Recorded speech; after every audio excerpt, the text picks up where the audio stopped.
So from the time my grandparents first immigrated to the UK in the 60s to now, there's always been an expectation for people to assimilate into society.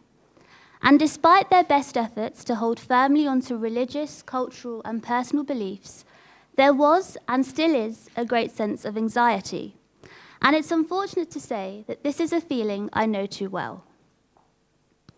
From feeling uncomfortable in cultural clothing to fearing racist abuse and discrimination, I, like many others in my generation, face an identity crisis of whether I'm Pakistani, Indian, English, British, European, everything put together or nothing at all.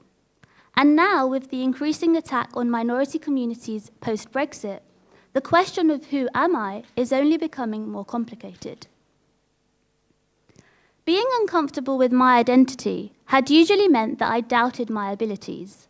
I'd grown up feeling that because of my family's cultural beliefs and practices, I was somehow not part of the society that I had grown up and lived in. And for me, this is where the Patchwork Foundation has been so important. I first heard of the organisation through a friend on Facebook during the run-up to the general election of 2015. I was 19 years old and about to cast my first ever vote. I knew that before I voted, I wanted to be well-informed and at least attempt to understand what seemed like a very scary and complicated political system. So I decided to attend one of Patchwork's Get Involved sessions in Tooting with Sadiq Khan. Hearing his story was what made me realise that this complexity of who am I is actually a way to enhance your contribution to society rather than restrict it.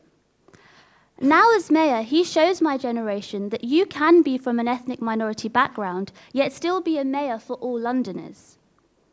The complexity of my identity makes me who I am, and I should be proud of that, regardless of not fitting into a particular category.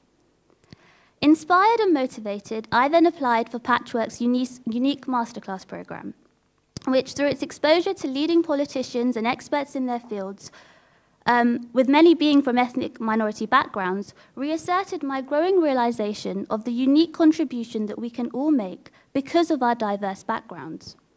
It showed me that politics wasn't something that I should be scared of, it's something that empowers me.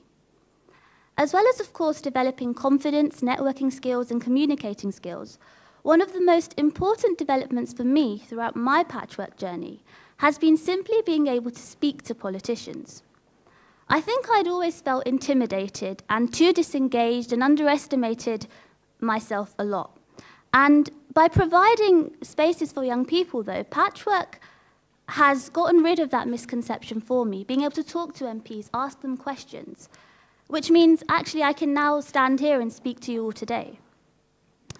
Patchwork has taught me that we as individuals have a duty. We have an obligation to the society we live in. We have the duty to contribute in any positive way that we can, and our richly diverse backgrounds enhance this contribution. We should celebrate diversity rather than hide it away. And this is what is so great about Patchwork. The time and effort that the executive team voluntarily put into organising the programme demonstrates their very message of duty and contribution that the organisation believes in.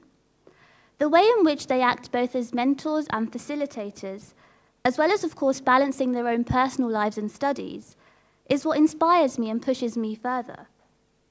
Because of all that I have learnt through Patchwork and the team, I'm now an active member of a political party in my local constituency and university campus. The Patchwork Foundation has shown me that I am a piece of patchwork. I am British, I am Muslim, I am a woman, I am all these things and much more. We are all patchwork.